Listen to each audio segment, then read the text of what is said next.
जवाब दिया है। इसके साथ ही बात करेंगे, रायबरेली में मीटिंग के दौरान मंत्री दिनेश प्रताप से राहुल गांधी की बहस हो गई, जिसके बाद बीजेपी और कांग्रेस नेताओं में सियासी वारापलटवार जारी है। इसके अलावा बात करेंगे प्रधानमंत्री मोदी के जन्मदिन को लेकर। यूपी में बीजेपी 30 सितंबर तक सेवा पखवाड़ा मना रही है, जिसमें अलग अलग स्तर पर कार्यक्रम किए जाएंगे। और फिर बात करेंगे 2012 की तर्ज पर 2027 के लिए एसपी रणनीति बना रही है। साल भर पहले 25% कैंडिडेट के नाम का ऐलान कर सकती है। वहीं पर बताएंगे मॉरिशस के पीएम ने आज अयोध्या में रामलला के दर्शन कैसे किए, सीएम योगी भी उनके साथ मौजूद रहे।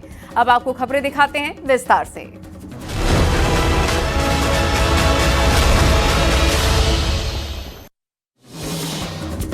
लखनऊ स्थित एसपी ऑफिस में हुए कार्यक्रम में अखिलेश यादव पगड़ी पहने नजर आए। सिख समाज के लोगों ने उन्हें पगड़ी पहनाई और इस मौके पर अखिलेश ने कहा कि अगर वोट चोरी नहीं रुकी तो नेपाल की तरह यहां भी जनता सड़क पर उतरेगी। और अखिलेश को डिप्टी सीएम ब्रजेश पाठक ने भी करारा जवाब दिया।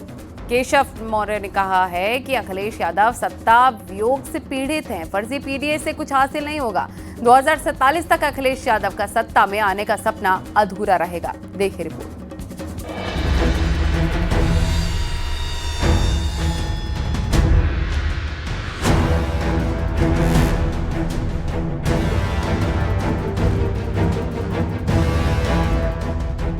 अखिलेश यादव को एसपी ऑफिस में सिख समुदाय की ओर से मंच पर पगड़ी पहनाकर सम्मानित किया गया। इस दौरान वे सरदार के लुक में नजर आए। अखिलेश को 7 मीटर लंबे कपड़े की पगड़ी बांधी गई। अखिलेश यादव ने सिख दांव खेलते हुए वादा किया कि उनकी सरकार बनते ही सिख को मंत्री भी बनाया जाएगा। राजनीतिक तौर पे भी सम्मान देने का काम करेंगे। जिस तरह नेताजी ने कोई सदस्य नहीं था, उसके बाद भी मंत्री बनाया था, कैबिनेट में साथ में रखा था, इस तरह का भी सम्मान करने का काम हम लोग करेंगे। अखिलेश यादव ने वोट चोरी को नेपाल के हालात से जोड़ा। अखिलेश ने कहा कि अगर वोट की डकैती चलती रही तो जनता सड़क पर उतरेगी। आसपास के देशों की तरह सड़कों पर जनता दिखाई देगी। अखिलेश यादव ने कहा कि उम्मीद है कि चुनाव आयोग ईमानदारी से काम करेगा। तो ये डकैती हो रही वोट की, जो बात मैं कहना चाहता हूं, इसी तरह की वोट की डकैती होगी तो हो सकता है जो आसपास के देशों में जनता सड़कों पे दिखाई दी, हो सकता है जनता भी सड़क पर दिखाई दे। वहीं डिप्टी सीएम केशव प्रसाद मौर्य ने पलटवार कर कहा कि अखिलेश यादव सत्ता वियोग से पीड़ित हैं, फर्जी पीडीए की बात कर रहे हैं, लेकिन 2047 तक अखिलेश यादव का सत्ता में आने का सपना अधूरा रहेगा। अखिलेश यादव जी तो सत्ता वियोग से पीड़ित व्यक्ति हैं, फर्जी पीडीए की बात कर रहे हैं। उनके शासनकाल में अगर गुंडे और अपराधी खुल्ला घूम रहे थे और आज उन पर कार्रवाई हो रही है तो उनका विचलित होना स्वाभाविक है, लेकिन श्री अखिलेश यादव जी का 2047 तक सत्ता में आने का स्वप्न अधूरा रहेगा। बुधवार और गुरुवार 2 दिन के अपने रायबरेली दौरे पर राहुल गांधी ने वोट चोरी को लेकर बीजेपी पर निशाना साधा था। वाले पूरे देश में बड़े डिस्टर्ब है, क्योंकि ये जो वोट चोर का है ना, ये फैल रहा है, क्योंकि हमने इनकी पकड़ ली है चोरी। तो ये महाराष्ट्र में, हरियाणा में, कर्नाटक में, यूपी में, सब जगह हमारे पकड़ लिया हमने। चुनाव आयोग और वोट चोरी को लेकर अखिलेश के साथ राहुल भी लगातार बयान दे रहे हैं, जिसे लेकर बीजेपी भी हमलावर है। Bureau report, news 18, Uttar Pradesh, Uttarakhand.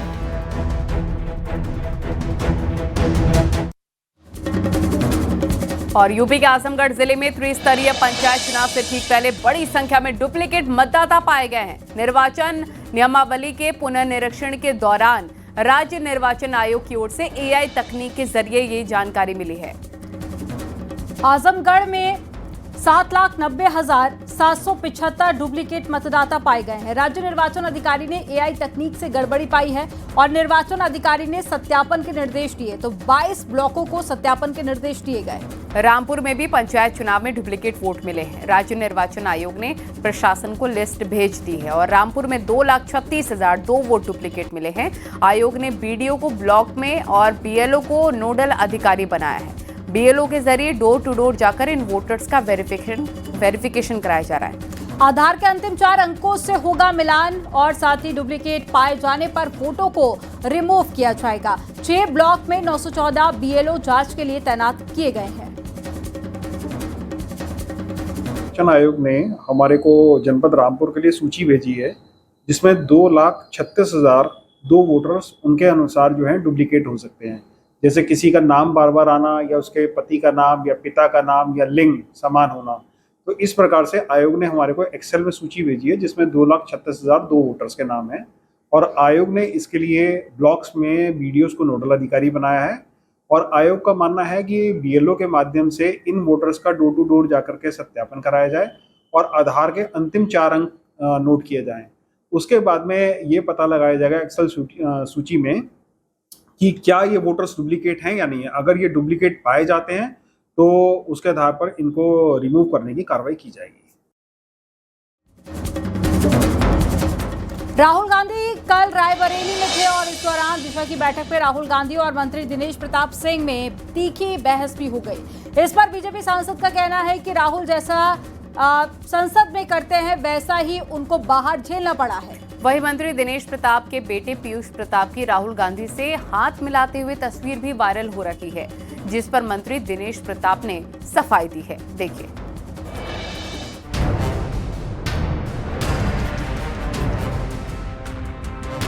Raebareli में दिशा की बैठक के दौरान राहुल गांधी और यूपी सरकार में मंत्री दिनेश प्रताप सिंह के बीच तीखी बहस हुई। बैठक में अमेठी के कांग्रेस सांसद किशोरीलाल शर्मा अपनी मांगे रख रहे थे, जिस पर दिनेश प्रताप सिंह ने ऐतराज जताया। इस पर राहुल गांधी और दिनेश प्रताप सिंह में बहस होने लगी।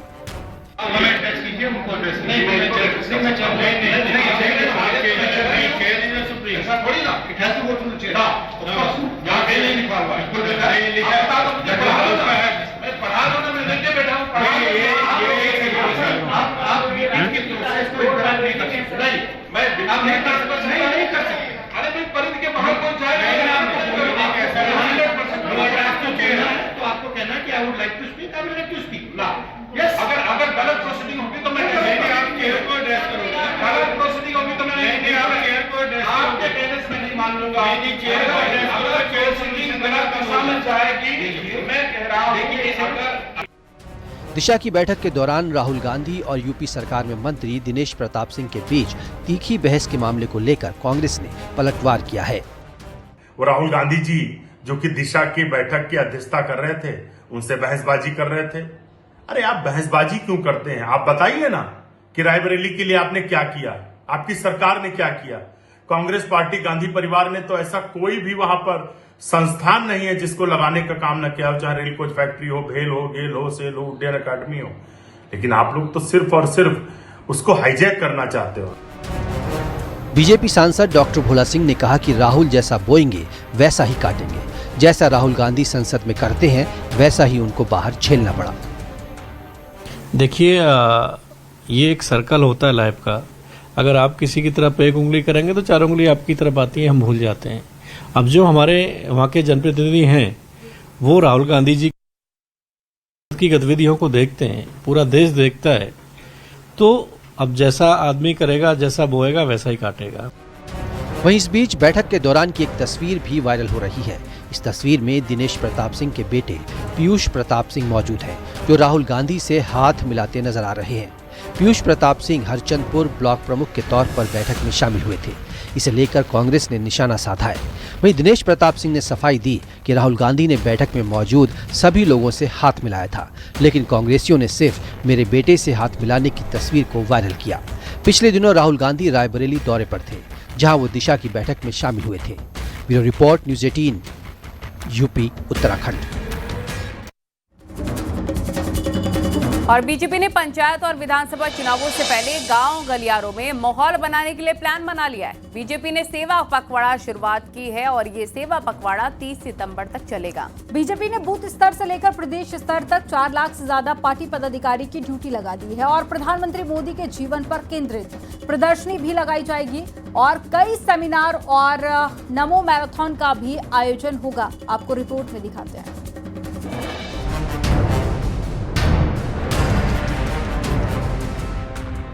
बीजेपी ने पंचायत और विधानसभा चुनावों से पहले गांव गलियों का माहौल भगवा में करने की रणनीति बनाई है। बीजेपी ने सेवा पखवाड़ा शुरू किया है जो 30 सितंबर तक चलेगा। इसके लिए बीजेपी ने बूथ स्तर से लेकर प्रदेश स्तर तक 4 लाख से ज्यादा पार्टी पदाधिकारियों की ड्यूटी लगा दी है। भारतीय जनता पार्टी प्रधानमंत्री नरेंद्र मोदी के जन्मदिन पर सेवा पखवाड़ा अभियान चला रही है। भारतीय जनता पार्टी के सभी विधायक, सभी सांसद, उत्तर प्रदेश सरकार के सभी मंत्री, सीएम योगी आदित्यनाथ, दोनों डिप्टी सीएम और भारतीय जनता पार्टी की बड़ी टीम इस अभियान में लगा दी गई है। बीजेपी के सभी सांसद, सभी विधायक, यूपी सरकार के मंत्री और यूपी से केंद्र में मंत्री भी इस अभियान में जुटेंगे। आम जन को पार्टी से जोड़ने के लिए प्रबुद्ध सम्मेलन, स्वच्छता अभियान, एक पेड़ मां के नाम के साथ स्कूल और कॉलेजों में भी कार्यक्रम कराए जाएंगे। अब हमने ये संकल्प लिया है कि 75वें जन्मदिन पर 7500 प्लस से ज़्यादा हम रोजगार सृजित करें और सेवा पखवाड़ा के जब संगठन के बड़े कार्यक्रम चल रहे हैं तो उसमें हमारे प्रधानमंत्री को एक बधाई संदेश के रूप में हम 7500 युवाओं को हम इस भारत में की आर्थिक विकास में उनकी भागीदारी सुनिश्चित करके हम अपने प्रधानमंत्री को बधाई संदेश। सीएम योगी आदित्यनाथ, बीजेपी प्रदेश अध्यक्ष भूपेंद्र चौधरी, डिप्टी सीएम केशव प्रसाद मौर्य और डिप्टी सीएम ब्रजेश पाठक इस अभियान में जुटेंगे।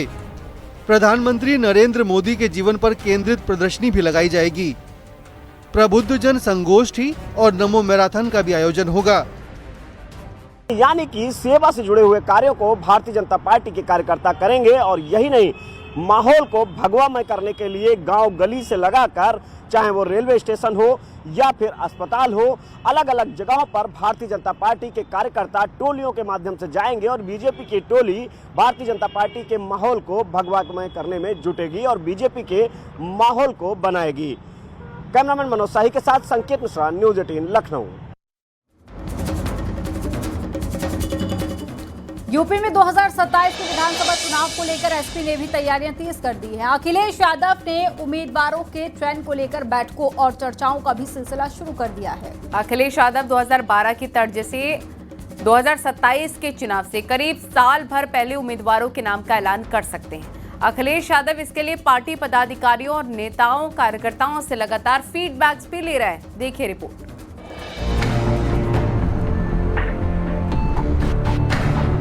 साल 2012 की तर्ज पर समाजवादी पार्टी 2027 के चुनाव के लिए स्पेशल प्लान बना रही है।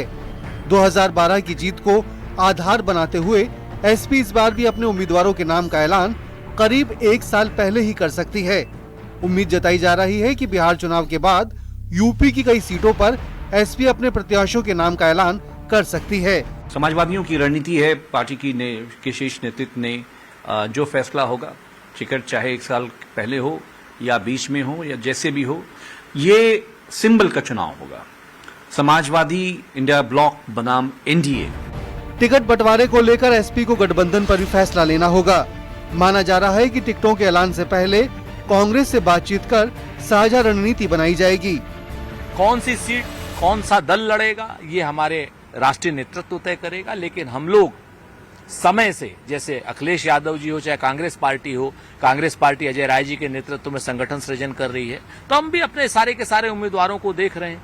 समाजवादी पार्टी भी अपने सारे के सारे उम्मीदवारों को देख रही है। समन्वय करके हम उचित समय पर 403 की 403 सीटों की घोषणा बहुत जल्द कर दें। अखिलेश यादव ने जमीनी स्तर पर फीडबैक लेकर दमदार उम्मीदवारों की तलाश शुरू कर दी है। टिकट बंटवारे में समाजवादी पार्टी पीडीए की रणनीति पर काम करेगी। 2027 में यूपी के विधानसभा चुनावों से करीब साल भर पहले समाजवादी पार्टी अपने उम्मीदवारों के नाम का ऐलान करने की योजना बना रही है। समाजवादी पार्टी को 2012 में इसी रणनीति के साथ पूर्ण बहुमत मिला था, इसीलिए समाजवादी पार्टी चाहती है कि 2027 का विधानसभा चुनाव भी इसी रणनीति के साथ लड़ा जाए और काफी समय पहले ही अपने उम्मीदवारों के नाम का ऐलान कर दिया जाए। कैमरामैन गोपी गिरी के साथ राजीव प्रताप सिंह, न्यूज़ 18 लखनऊ। सीपी राधाकृष्णन ने आज उपराष्ट्रपति पद की शपथ ले ली है। उन्होंने राज्यसभा के सभापति के तौर पर पदभार ग्रहण किया है। नए उपराष्ट्रपति के शपथ ग्रहण समारोह के दौरान एक बड़ा राजनीतिक विवाद भी सामने आया। उपराष्ट्रपति पद की शपथ समारोह में विपक्ष के नेता राहुल गांधी इसमें शामिल नहीं हुए। बीजेपी ने उनकी गैर हाजिरी पर कड़ा हमला बोला, जबकि कांग्रेस ने उनका बचाव किया है। देखिए।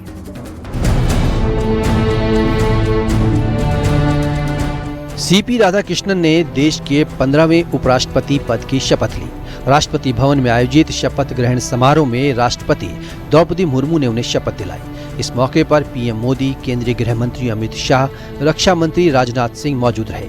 इसके अलावा पूर्व राष्ट्रपति रामनाथ कोविंद, पूर्व उपराष्ट्रपति जगदीप धनखड़, एम वेंकैया नायडू भी मौजूद रहे।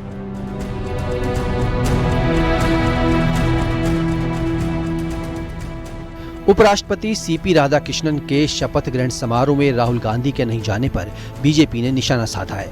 बीजेपी का कहना है कि शपथ ग्रहण समारोह में नहीं आना राहुल का संविधान और लोकतंत्र के प्रति अनादर का सबूत है। वहीं कांग्रेस ने इसे लेकर सफाई दी है। कांग्रेस सांसद तारिक अनवर का कहना है कि राहुल गांधी का पहले से किसी राज्य का कार्यक्रम तय था। उस समारोह में कांग्रेस की तरफ से प्रतिनिधि मौजूद थे। अगर कोई नहीं आता तो सवाल खड़े कर सकते थे।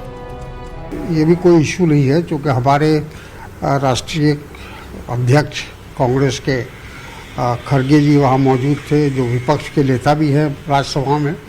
तो एक तरह से पार्टी का जो प्रतिनिधित्व होना चाहिए, नुमाइंदगी होनी चाहिए, वो वहाँ मौजूद थी। और राहुल जी का जहाँ तक सवाल है, वो पहले से उनका कार्यक्रम बना हुआ था, अपना शेड्यूल उनका बना हुआ था।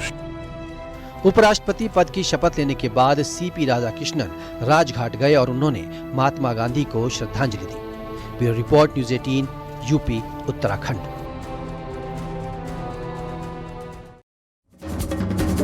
मॉरिशस के पीएम नवीन चंद्र रामगुलाम ने रामनगरी अयोध्या जाकर रामलला के दर्शन किए। नवीन चंद्र रामगुलाम के अयोध्या पहुंचने पर सीएम योगी ने मॉरिशस के पीएम का स्वागत किया। इसके बाद में मॉरिशस के पीएम अपनी पत्नी और साथी डेलीगेट्स के साथ में राम मंदिर पहुंचे और रामलला के दर्शन पूजन किए। मॉरिशस के पीएम 8 दिवसीय भारत यात्रा पर हैं। आपको रिपोर्ट में दिखाते हैं।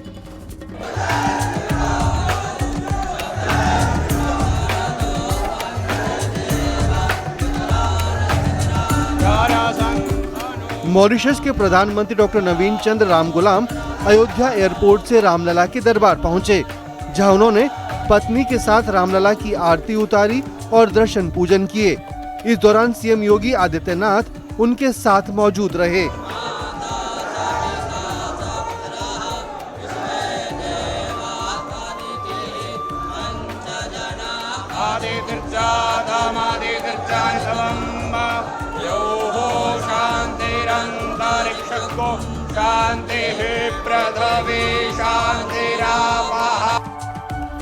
प्रधानमंत्री डॉक्टर नवीन चंद्र करीब 45 मिनट तक राम मंदिर में रहे। इसके बाद महर्षि वाल्मीकि एयरपोर्ट के लिए रवाना हो गए। अयोध्या एयरपोर्ट पर सीएम योगी ने उन्हें विदा किया। भारत और मॉरिशस के रिश्ते काफी मधुर रहे हैं। राजनयिक, सांस्कृतिक और धार्मिक नजरिए से ये दौरा काफी अहम माना जा रहा है। सुरक्षा के लिए एयरपोर्ट से लेकर मंदिर परिसर तक विशेष इंतजाम किए गए थे। मॉरिशस के प्रधानमंत्री अब देहरादून के दौरे पर हैं। Bureau report, news 18, Uttar Pradesh, Uttarakhand.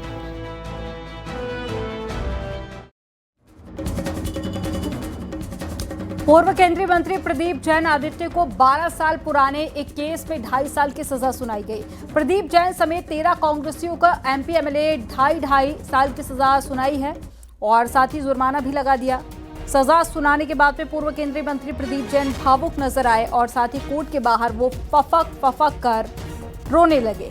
दरअसल 11 जून 2013 में बिजली कटौती रोकने की मांग को लेकर तत्कालीन केंद्रीय मंत्री प्रदीप जैन ने अपने समर्थकों के साथ में प्रदर्शन किया था और झांसी कानपुर हाईवे पर जाम लगाया था।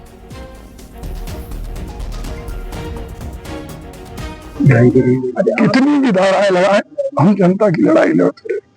आपके साथ कितने नेता हैं? हमें दुख इस बात का है कि हम पे सजा होती तो ठीक था, लेकिन जो हमारे साथ शांतिपूर्ण ढंग से गए तो हम लोग भी थे, और जिसको जिरे में भी माना गया उन पे भी सजा लगा दी। हम पे लगा देते, हम पे 10 साल की सजा लगा देते। देखिए, इस सजा से क्या चुनाव में कोई इफेक्ट पड़ेगा?